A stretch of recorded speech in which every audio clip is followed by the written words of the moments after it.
Está aparecendo para vocês a inserção do Brasil na economia mundial? Sim. Tá sim, professor. Sim. Então, vão ser... É bem extenso esse capítulo, tá? São 22 slides, porque eu coloquei logo o capítulo todo, porque não iria dar tempo se eu fosse dividir. Tá? Eu iria ficar só nesse conteúdo aqui. Aí já ia atrapalhar lá na minha organização.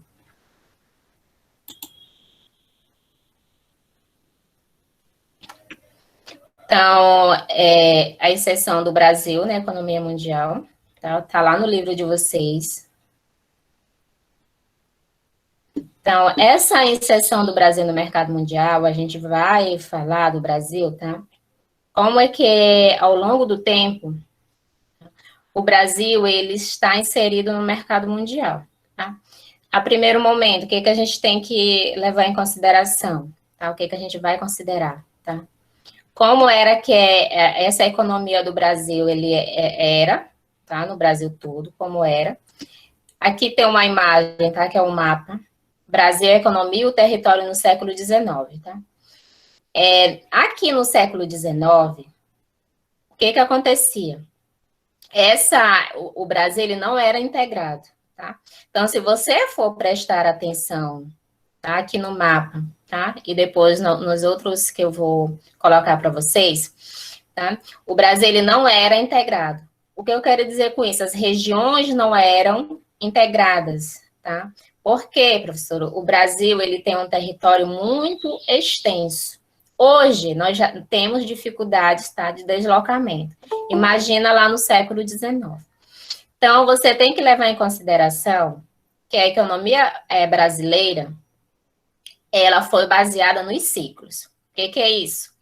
Cada século ou cada época tinha, tá, um produto geralmente voltado para a exportação. Aqui tem um mapa, de acordo com a legenda aqui de cores, então, cada cor, tá? Cada, por exemplo, estado, por exemplo, Maranhão, tá? Outro, ele produzia alguma coisa. Então, nós temos os ciclos, tá? Nós somos sabedores, tá? Vocês, principalmente, entrando aqui um pouquinho na história. O Brasil, ele teve o ciclo do açúcar, por exemplo. Ele teve o ciclo do café. Ele teve o ciclo da borracha. Sempre quando um ciclo entrava em decadência, tá? É que se iniciava outro ciclo. Então, nós temos aqui, de acordo com a legenda, todos que estão, essa cor aqui é um vermelho vinho, ou marrom, mais escuro, tá? Eles tinham o ciclo do café. Os que estão em amarelo tinham do mate. Teve também um ciclo do cacau, assim como teve do fumo, do algodão, o ouro e diamantes, drogas do sertão e borracha, cana-de-açúcar, pecuária, né? E esses outros aqui, essa linha pontilhada é a ferrovia, e essa, que não é pontilhada, é o limite de estados atuais. E aqui são as cidades e vilas, tá? Aqui no século XIX. Por exemplo, São Luís, o que São Luís produzia aqui no século XIX? Ele foi um produtor de quê? Tá? Que nós somos sabedores. Aqui nós tivemos o auge da produção do açúcar, tá? Assim como nós tivemos, tá, em algumas regiões, a produção de algodão. Então, todos esses aqui que estão em azul, por exemplo, aqui na Paraíba, por exemplo, lá em Fortaleza, em Natal, tá? Nós tivemos a produção, por exemplo, de algodão. Tá? Então, se você for olhar aqui, neste mapa, então está aqui os ciclos, tá? Em cada região, tá? Então, não era integrado. Então, por exemplo, a região sudeste não era integrada com a região norte, tá? Então, e com a área central do Brasil. Tinha as dificuldades, tá? Então, o que era produzido era exportado para outro país a partir daquele estado.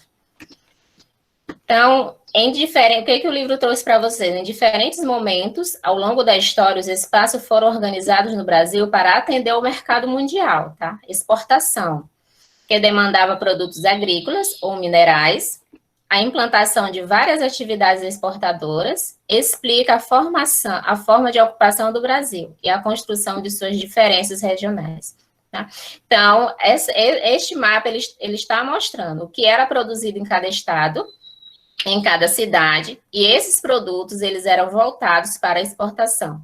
Por exemplo, o café na região sudeste era voltado para a exportação, assim como a borracha lá na região norte também era voltado para a exportação. E como era que se dava essa ocupação do território? A partir dos núcleos de povoamento, tá? Vocês sabem que lá na época, tá? Se vocês forem lembrar da história, tá? Acho que vocês já tiveram esse assunto lá no ensino fundamental, tá? Sobre o povoamento, sobre como era ocupado o território nacional, tá? Então, lá na época colonial, tá? Esses territórios, eles eram de povoamento, tinham os núcleos de povoamento colonial, formados até o início do século XVII. Então, quais eram essas cidades? São Vicente, São Paulo, Rio de Janeiro, Salvador e Pernambuco. O território do Brasil foi sendo ampliado. Então, se você for observar São Vicente, São Paulo e Rio de Janeiro, então aqui é na região sudeste. Até aí está explicado por que a região sudeste ela é a região mais industrializada hoje em dia. A região, tá, que tem mais avanço, por exemplo. Tá? Isso não quer dizer que algumas cidades elas não tiveram sua importância nesta época. Sim, aqui tem, por exemplo, Salvador, tem Pernambuco. Se você for ver, tá, fazer uma pesquisa ao longo da história, o Maranhão, tá, ele também teve a época do álcool-gel, lá na época da produção do açúcar. Tanto é que nós temos os casarões que retratam toda essa riqueza da época. Então, entre as áreas incorporadas esteve o semiárido nordestino. Tem algum áudio ligado aí? Onde a pecuária extensiva se espalhou pelas margens do Rio São Francisco. Chegou ao sertão. Não está com o áudio ligado, tá? Desliga, por favor. Obrigada. Também se iniciou a criação de gado na região onde atualmente encontram-se os estados sulinos, tá? A região sul, tá? Ela é conhecida, tá? Como tendo essa criação de gado, ainda hoje tem também essa criação de gado. Exploração de áreas de floresta amazônica pelos portugueses interessados nas chamadas drogas do sertão, tá? Que drogas do sertão são essas, tá? São os temperos, por exemplo, e também lá a borracha. Também, tá? Já esquecendo. Também, por exemplo, são as especiarias que tinha lá que tem lá na Amazônia, tá? Então, se trata de extrativismo. Por exemplo, de sementes, tá? De algum produto, tá? Daquela região. Então, genuinamente, tá? Na região amazônica, na floresta amazônica, tem essa exploração dessas drogas do sertão. Então, aqui no final do século XVII, partiram de São Paulo expedições de bandeirantes para capturar e escravizar indígenas e encontrar minas de ouros e diamantes, tá? Então, aqui tem uma imagem, tá? Que retrata. Então, essas áreas aqui, ó, todas essas são áreas de mineração no século XVIII, então nós chamamos do ciclo do ouro, que foi no século XVIII, tá? Em Minas Gerais, Mato Grosso, tá? Goiás, movimento dos bandeirantes, tá? Essa exploração, ela não foi pacífica, tá? Então, essa ocupação, tá? Da área, tá? Central, que nós vamos chamar da área central do Brasil, tá? Se deu também a partir do século XVII. Tá? Se você for ver aqui nessa imagem, tá? Ó, tem também essas áreas de mineração aqui no século XVIII, tá? Isso aqui foi uma imagem que eu encontrei para exemplificar isso, tá? Temos aqui em Salvador, por exemplo, nós temos aqui todas essas regiões, tá? Vila Bela, tá? Então, aqui nós vamos encontrar, temos também São Paulo, Rio de Janeiro. Então, todos esses lugares aqui foram áreas de mineração no século XVIII. Então, nós vamos chamar de movimentos bandeirantes, do século XVII, bandos armados que percorriam o interior do país em busca de riquezas, tá? Ouro e diamantes, origem de São Vicente e São Paulo. Já que no século XVIII, com a descoberta do ouro nas áreas que hoje pertencem aos estados de Minas Gerais, Goiás e Mato Grosso, assistiu-se à interiorização da exploração e da ocupação colonial. Temos também o fato que se destaca nos 3 primeiros séculos de exploração e ocupação do território brasileiro, é a descontinuidade espacial, tá? Que é essa descontinuidade espacial, né? É essa ocupação, tá? Essa área central não era ocupada, tá? Vocês observaram que foi uma ocupação de interesse, tá? Foi a busca, tá? Dos metais preciosos. Os tropeiros e os pecuaristas foram os principais responsáveis pela consolidação de rotas mais duráveis, tá? Pouso, descansos, tá? Tornaram-se os núcleos de povoamento. Então, se você for ver ao longo da história, tá? Essa ocupação do território brasileiro, tá? Teve esses núcleos de povoamento, tá? Que nós poderíamos chamar também de exploração, tá? Então, sabiam que em certa região tinha alguma coisa, tá? Alguma riqueza a ser explorada, então todos se voltavam para essa região e iriam ocupar essa região. Só que essa ocupação não foi pacífica, inclusive aqui no Maranhão, tá? Temos histórias, se você for ver, se você for pesquisar, tá? Temos os massacres dos indígenas, principalmente. Então, foi justamente nessa época, tá? Que houve um massacre indígena, tá? Nessas regiões, tá? Não pensem que foi pacífica, tá? Essa exploração e esses avanços, tá? A ida dessas pessoas para essas regiões. Temos alguns monumentos, tá? Temos alguns nomes conhecidos, que eu não vou citar agora, tá? Isso é mais voltado para a história. Temos nomes de avenidas, tá? Justamente desses exploradores, são homenageados, tá? Sendo que foram, tá? Pessoas altamente, tá? Sanguinárias, tá? E faziam essa escravização dos indígenas. No século XIX, algumas atividades econômicas aceleraram o processo de expansão do território, como o cultivo do café, que eu havia falado antes para vocês. Outra atividade que teve impacto na configuração do território nacional foi a exploração da borracha na Amazônia, que durou de 1870 a 1910. Já no século XX, o atual território brasileiro foi mais amplamente ocupado e as regiões passaram a estar mais interligadas, tá? Com a construção de ferrovias e rodovias. Foi só aqui no século XX que as regiões elas começaram a se integrar, devido às ferrovias e às rodovias, tá? Como era antes do século XX? Como que as pessoas se deslocavam, tá, para ocupar essas regiões, tá? E vocês já se perguntaram por que a área litorânea do Brasil, por exemplo, ela foi primeiro ocupada? Tá? Se você for ver como era o transporte, tá? Chegavam no Brasil como? Através de quê? Das embarcações, nas caravelas. Então, primeiro eles chegavam no litoral. Só depois eles iam adentrando, tá? Indo, tá? Para as regiões, ocupando esse território. Então, foi do litoral, tá? Depois para as áreas centrais, tá? Do Brasil. Eles iam como? Tá? Montado nos animais, tá? Por isso, se você for ver, tá? Os rios, eles eram muito importantes também nessa época. Eles se deslocavam também nas embarcações. Então, por isso que a região litorânea brasileira, ela foi primeiro ocupada. Então, nós temos aqui, tá? As áreas já são mais integradas, as regiões, por exemplo. Então, nós vamos ter o ciclo da borracha aqui na região norte, o ciclo do café em todos esses que estão em amarelo. Nós vamos ter do tabaco, da mineração, a pecuária, cana-de-açúcar, tá? Então, o que possibilitou, tá, essa interligação dos estados foi as ferrovias e as rodovias, e isso só veio acontecer aqui no século XX. Então, a industrialização e a integração do território.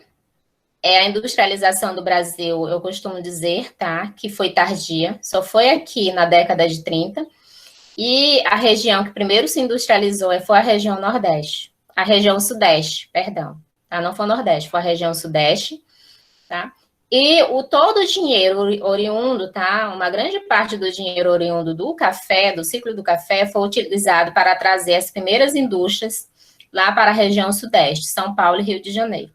Né? Então, no início da industrialização, o descompasso entre o Brasil e os países centrais quanto ao nível técnico e a concentração de capitais era muito evidente. Então, em 1929, tá?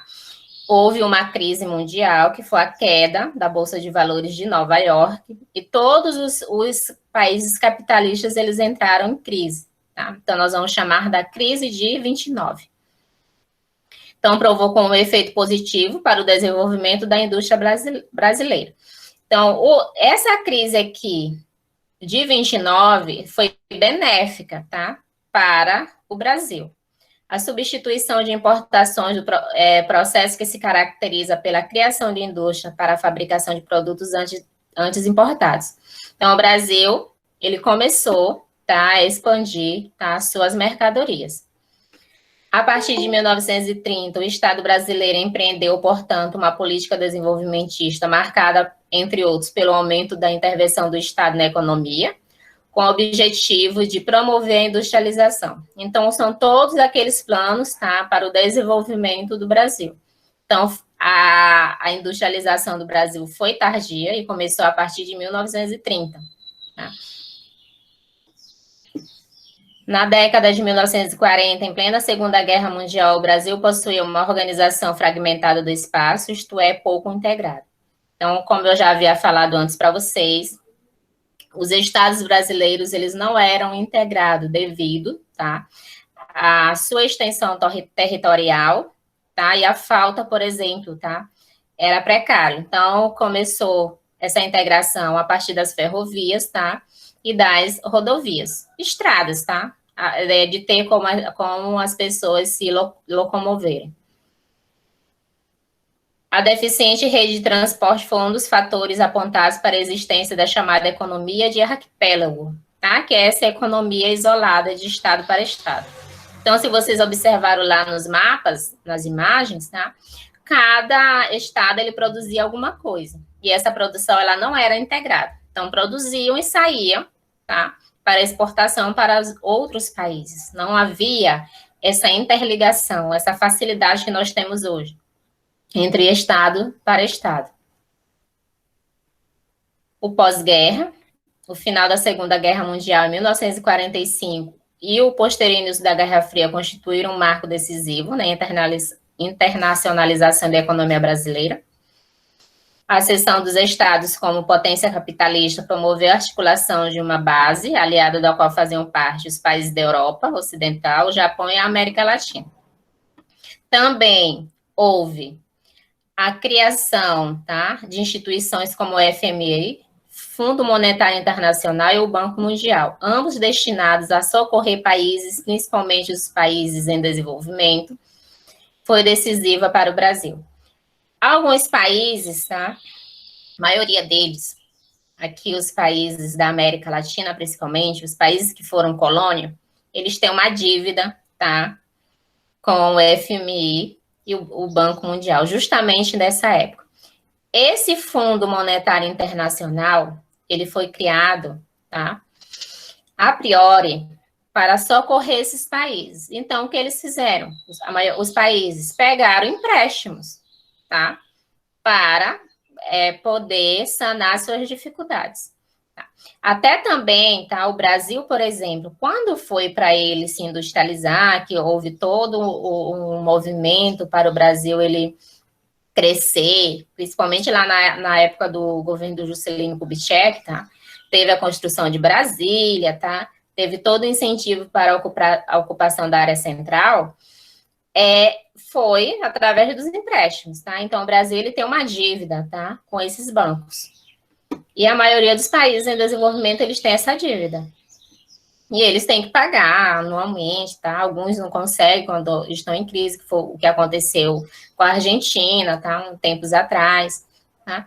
Então, tem todos esses acordos. O fato de as políticas protecionistas do Estado brasileiro terem permanecido no pós-guerra permitiu ao país continuar a industrialização, tá? Então, o Brasil, ele continua a sua industrialização, tá? A partir de 1930. Tá? E chamando a atenção de novo que o dinheiro do café foi utilizado para industrializar a região sudeste. Qual é a região mais industrializada do país, ainda hoje? É a região sudeste. Na segunda metade dos anos de 1950, começaram a ser instaladas indústrias mais avançadas, tecnologicamente, no país. Nessa época, o Estado brasileiro permaneceu presente na implantação da infraestrutura. Rede de transportes, por exemplo, energia, comunicações, e na criação de indústrias multinacionais, que são as transnacionais. Tá? Produtos de bens duráveis, automobilística, de eletrodoméstica, etc. Instalaram-se no Brasil. Com isso, as multinacionais dominaram e direcionaram o processo de industrialização brasileiro. Tá? Então, as multinacionais, tá, elas ocuparam, tá, alguns espaços de alguns países, tá, da América Latina em desenvolvimento, que é o caso do Brasil. Na década... Deixa eu ver se eu pulei alguma coisa, não. Tá. Outra coisa também, depois do golpe militar de 64, fortaleceu-se de modo significativo o elo entre a economia brasileira e o capital internacional. Então, houve o quê? A abundância de créditos internacionais, são os empréstimos, garantiu a fase denominada Milagre Brasileiro, que foi do período entre 1967 e 1973, em que o Brasil conheceu elevado crescimento econômico e, simultaneamente, forte concentração de renda. Esse período foi encerrado com a primeira crise do petróleo, caracterizada por uma forte elevação do preço do barril dessa fonte de energia.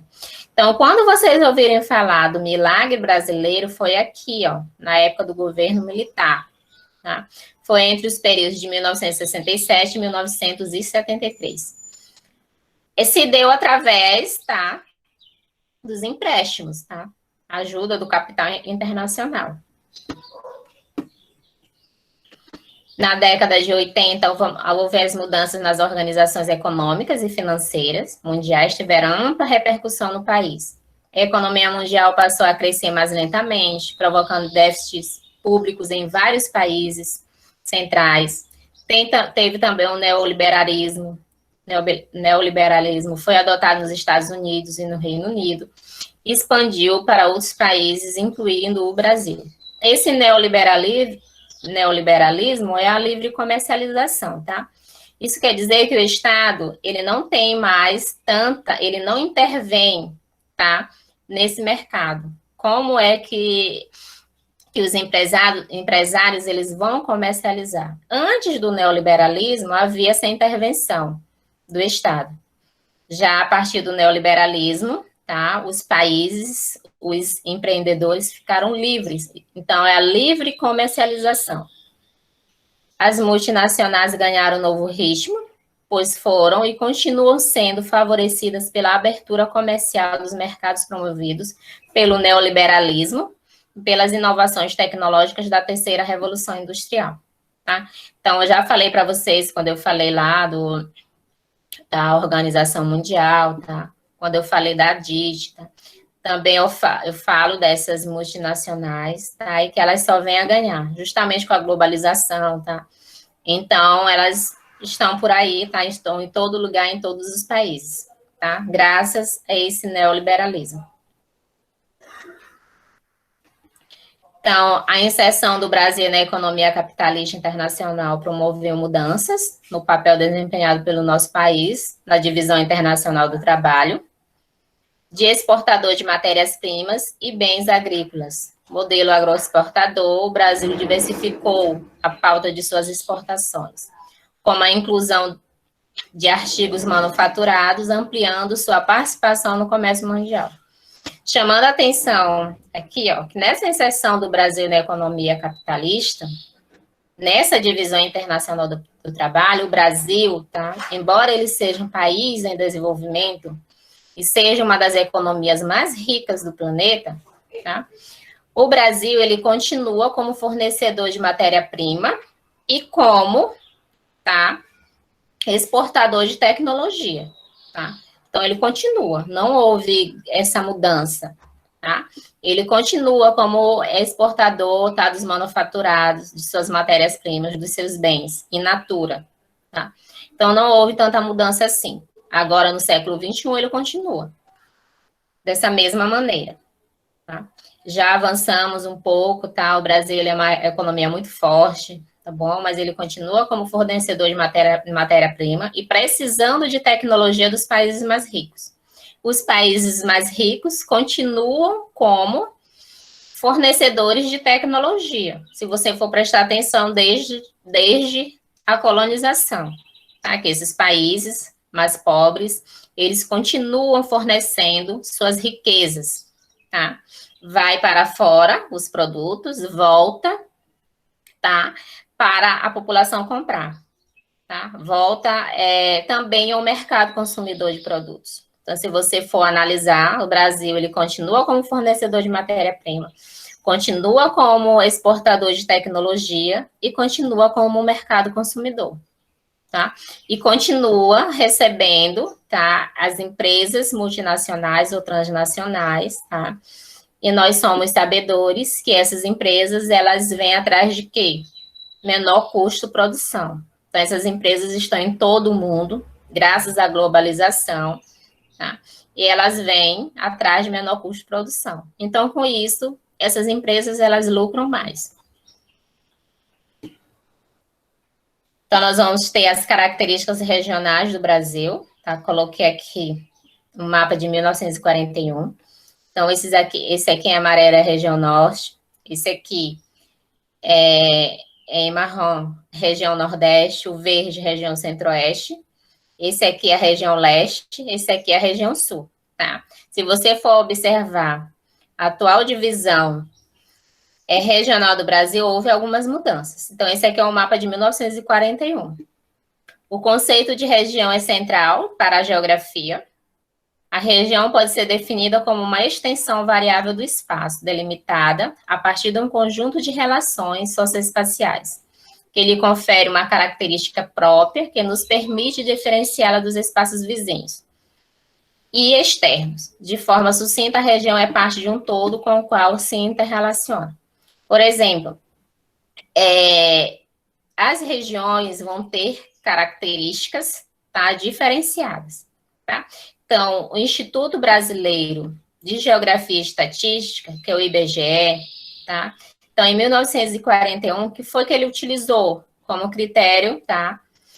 Para fazer essa divisão regional. O mapa não está mais dividido dessa forma, tá? Só eu coloquei aqui um exemplo.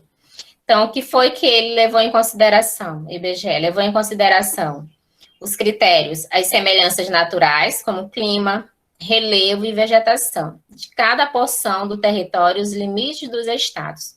Tá? Então, o Brasil aqui em 1941, ele era dividido como região norte, região nordeste, região centro-oeste, região leste e região sul. Já mudou.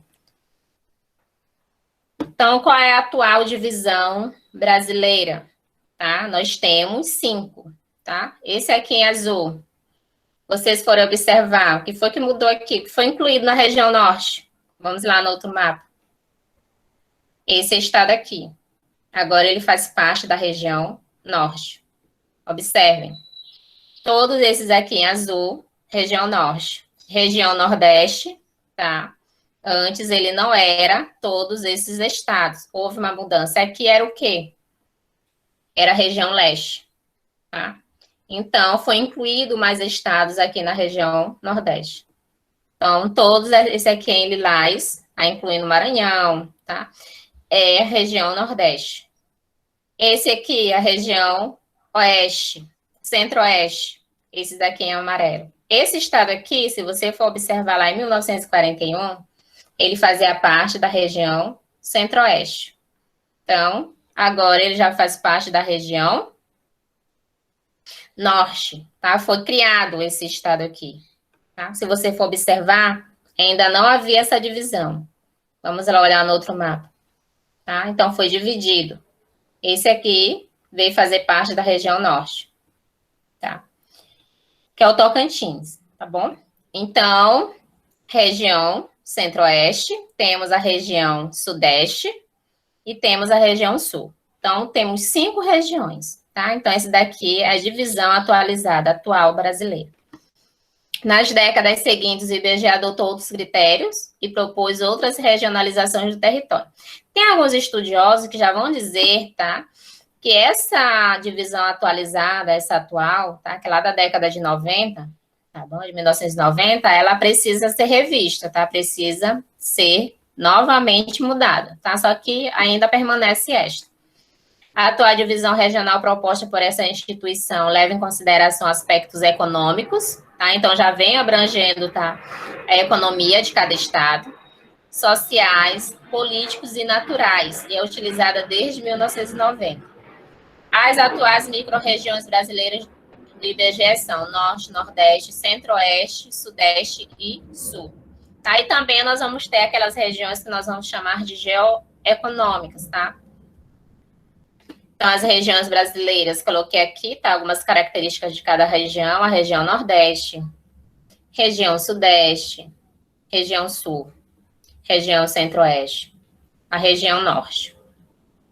Então, os desequilíbrios regionais. O Brasil é marcado por profundas desigualdades socioeconômicas e regionais, tá? Nós sabemos que as regiões, tá? Elas têm suas desigualdades, tá? Em todos os aspectos, desde as diferenças, tá? De relevo, de clima, tá? Devido às suas localizações, até os aspectos socioeconômicos, tá? A região norte, ela é a mais extensa, se você for observar, ela é a maior região do Brasil. Alguém quer fazer alguma pergunta? Tem um áudio ligado.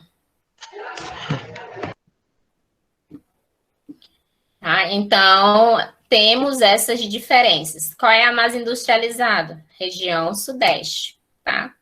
A maior, região norte, tá? Então, vocês vão vendo essas diferenças, tá? Tanto, tá? Naturalmente, quando levado, tá?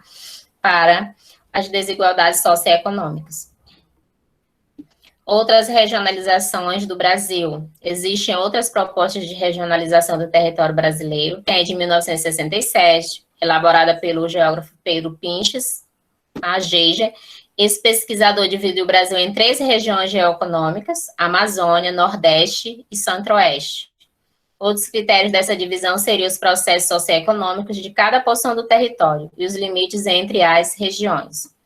Não obedeceriam os limites políticos administrativos do Estado. Nós temos, no final do século XX, tá, outra divisão proposta, tá, foram os geógrafos Milton Santos e Maria Laura Silveira, apresentaram outra proposta de regionalização, dividindo o Brasil em 4 regiões: Amazônia, Nordeste e Centro-Oeste, região concentrada. O critério da regionalização seria as condições do meio técnico, científico e informacional. Então, aqui eu coloquei, tá? Esses 2 que eu trouxe para vocês agora no final, regiões do IBGE. Tá? Então, nós temos aqui, ó, essas regiões que é atual. Tá? Região Norte, região Nordeste, região Centro-Oeste, região Sudeste, região Sul. Então, esta é atualizada. Já essas regiões geoeconômicas, tá? Não obedecem, tá? O critério, tá? Os limites, tá? De cada região, se você for observar. Então, nós vamos ter a região Amazônia, tá? Se você for observar, pega aqui o Maranhão, pega aqui o Tocantins também, tá? Nós vamos ter a região, por exemplo, Nordeste, tá? Então, não é delimitada. E nós temos o Centro-Sul, que já vai pegar toda essa área aqui central, tá? Por exemplo, vai pegar o Centro-Oeste, vai pegar o Sudeste e o Sul. Aqui é só em 3. Essa divisão é de quem? Se você for observar aqui nessa explicação. É a divisão proposta no século XX pelo geógrafo Milton Santos e Maria Laura Silveira. Então, o que é que eles levaram em critério para essa divisão? Tá? Eles levaram, tá, o critério de regionalização, tá, as condições do meio técnico-científico, informacional, desenvolvimento, tá, como é, tá, que se dá esse desenvolvimento, tá, nessas regiões. Então, é isso. Deixa eu parar aqui, ó. Então, esse vai ser o assunto, tá, de prova. Tem algumas coisas aqui que vocês já viram, tá, lá no ensino fundamental. Então, não é um assunto, assim, muito difícil, tá? Se trata mais dessa regionalização do Brasil, como é que se deu essa organização espacial brasileira. Professora, Oi. senão eu poderia colocar esses slides para a gente estudar lá no grupo? Eu vou disponibilizar para vocês os PDFs, né? Eu vou colocar. Eu vou colocar os dois para vocês, tá bom? Aí nós vamos ter também, tá? Já são 9h31, mas eu vou passar aqui, vou botar outro conteúdo também para vocês, tá? Passando aqui, porque o nosso tempo ele é curto.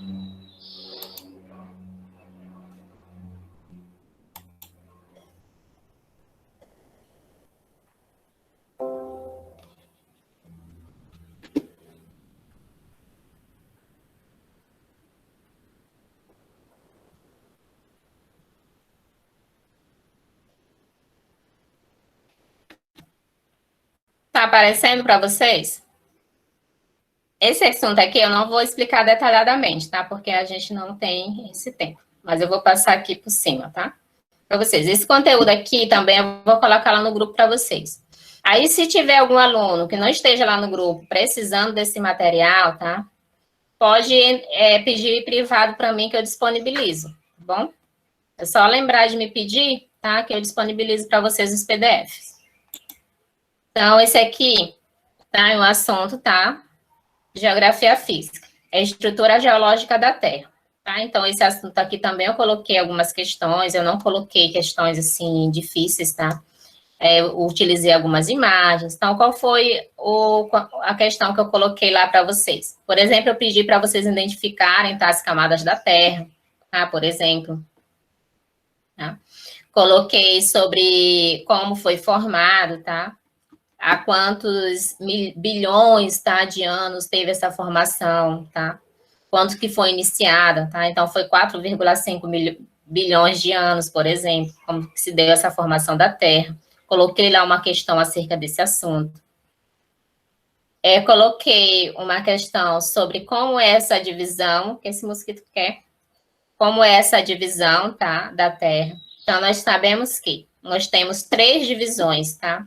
Nós temos 3 camadas. Quais são essas 3 camadas? A crosta, tá? Temos o manto e temos o núcleo. Sendo que esse núcleo ele é dividido em núcleo externo e núcleo interno, tá? Então, lá vai ter uma questão sobre essa divisão das camadas da Terra.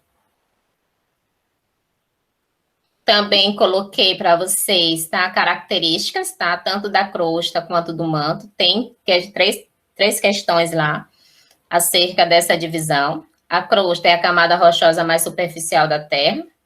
Está aqui explicado na imagem, tá? Isso daqui é a crosta. O manto, tá, está localizado abaixo da crosta. Está aqui, bem abaixo da crosta. Crosta, manto. Depois vem o núcleo. E esse núcleo é dividido em núcleo externos e núcleo interno. Então, o manto está localizado abaixo da crosta. O núcleo é a parte central da Terra e é formado predominantemente por ferro e níquel, tá? É aquela pasta, tá? Então, tem também 3 questões sobre essas características, eu coloquei lá as características e vocês vão marcar, tá? Por exemplo, eu coloquei a característica, tá, de alguma dessas divisões, aí vocês vão marcar se é um núcleo, se é um manto, tá? Se é a crosta. Aqui tem as eras geológicas, tá? Vocês sabem que é dividir para facilitar, tá? É dividido em eras geológicas. Tá aqui a escala do tempo geológico, tá? Não coloquei questões acerca desse assunto. Lá no livro de vocês, tem lá, tá? Essa tabela, tá? Eu procurei essa daqui em preto e branco, porque tem algumas eras que estão todas coloridas, e tem alguns alunos que eles têm essa dificuldade, tá? A gente não pode colocar muito colorido, tá bom? Então, nós começou com a grande explosão, aí como é que você vai ler essa tabela, tá? Explicando, tá bom? Você vai ler lá no livro, tá? De baixo para cima, tá? É o contrário. Você não vai começar a partir daqui. Então, lá está dividido em tá? Em eras e períodos, tá? É assim que faz essa divisão. E como em milhões de anos. Aqui, vocês podem observar os seres vivos que surgiram, tá? As espécies que surgiram dessas épocas, tá? Então, é assim que você vai ler, tá? Daqui para cá. Tá? É assim que está lá no livro de vocês, não é o contrário. Às vezes a gente olha e leva, tá? A gente fazer a leitura de cima para baixo, mas não. Então, é de baixo para cima, tá? Também lá no livro vocês vão fazer essa observação. Então, pré-cambriano, tá? Então, é dividido em Adeano, Arqueano, Proterozoico, tá? Quando foi que surgiu nós, os humanos? Tá aqui, ó, no quaternário. Tá? Tá aqui os mamíferos herbívoros, tá? E tá aqui as primeiras espécies dos humanos, tá? Desenvolvimento. Então, é de baixo para cima. E aqui, ó, surgiu o quê? Os primeiros organismos. Depois, esses organismos, eles foram evoluindo, tá? E chegou ao quaternário, que era Cenozoica. Qual é o éon? Tá? Fanerozoico. Aí, então, é assim que você vai fazer essa leitura, tá bom? Aí, aqui tem, tá? Alguns períodos, tá? Que vai. O Cambriano, por exemplo. Temos o Ordoviciano, Siluriano, Devoniano, Carbonífero. Temos o Permiano, Triássico, Jurássico, Cretáceo. Temos o Terciário e vamos ter o Quaternário, que é esse que surgiu o homem. Tá? Então, aqui são as formas de vidas, tá? De cada era e de cada período, sendo que é dado em milhões de anos, tá? Milhões, milhões, tá? Não foi, assim, um tempo curto, tá? É assim que a gente faz a leitura de uma escala, tá? Do tempo geológico. Temos aqui a deriva continental, tá? Que é a deriva dos continentes. Nós tivemos primeiro, tá? Como era que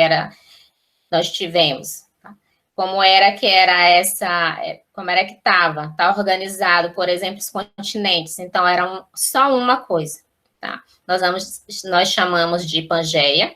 Então, foi em que período? Permiano, 225 milhões de anos atrás, tá? Depois aqui, Triássico, tá? 200 milhões de anos atrás. Então, com a movimentação natural da Terra, tá? Esses continentes, tá? Essas foram separando-se, tá? Então, depois nós tivemos aqui o Jurássico, 135 milhões de anos atrás. Então, você vai observando essas mudanças, que era junto, aqui já vai ocasionando umas mudanças, tá? Aqui está praticamente, tá? Já essa divisão.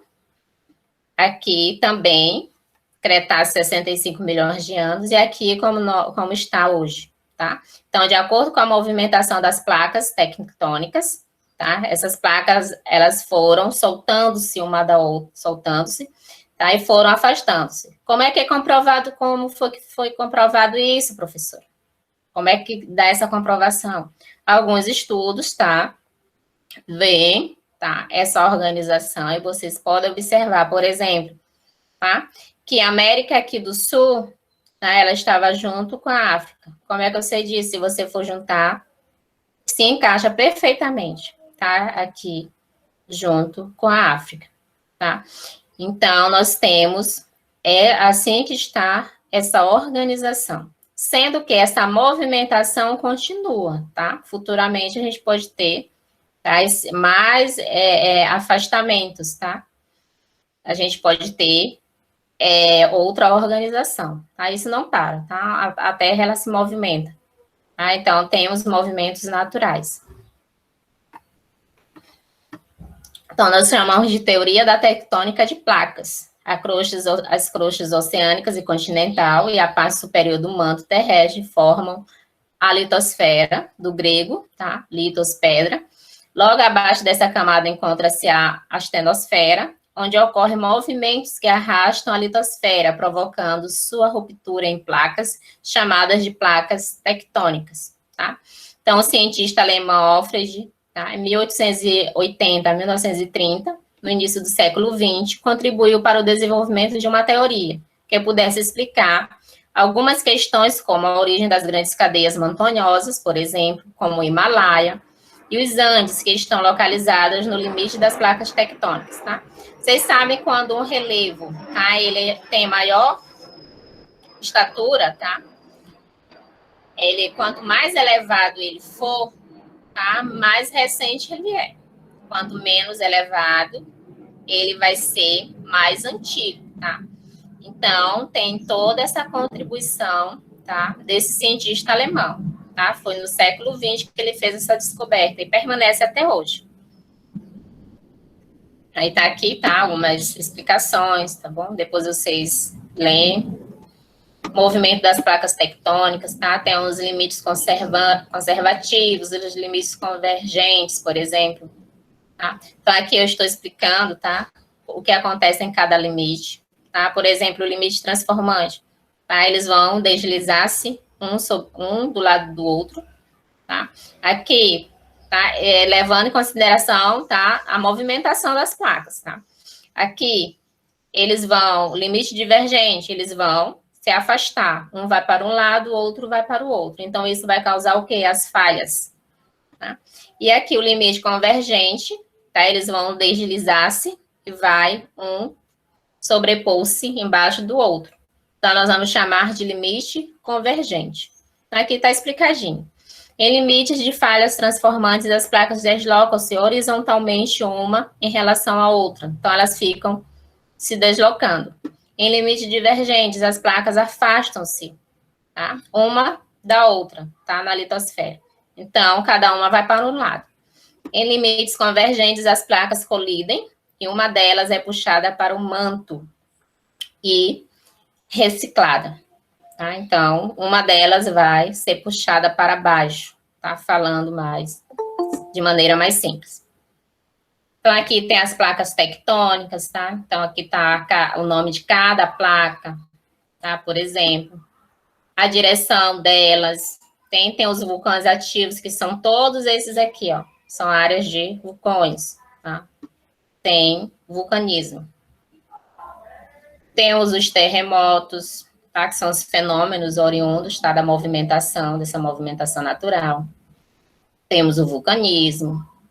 Coloquei aqui para vocês, tá, essa divisão, o que acontece quando há uma explosão de um vulcão. Temos os minerais, tá? São as rochas, como é formada essas rochas. Temos os recursos minerais. Aqui as rochas, tá? O tipo de cada rocha. Rochas magmáticas, rochas sedimentares e rochas metamórficas. Isso aqui são os tipos de rochas. Como é a estrutura geológica do Brasil. Temos os escudos, tá? As bacias sedimentares. Aqui eu coloquei a imagem, tá? A imagem exemplificando os escudos cristalinos e as bacias sedimentares. Então, aqui tá na legenda. Todos esses aqui em verde são bacias sedimentares e os em marrom, escudos cristalinos. Então, é isso.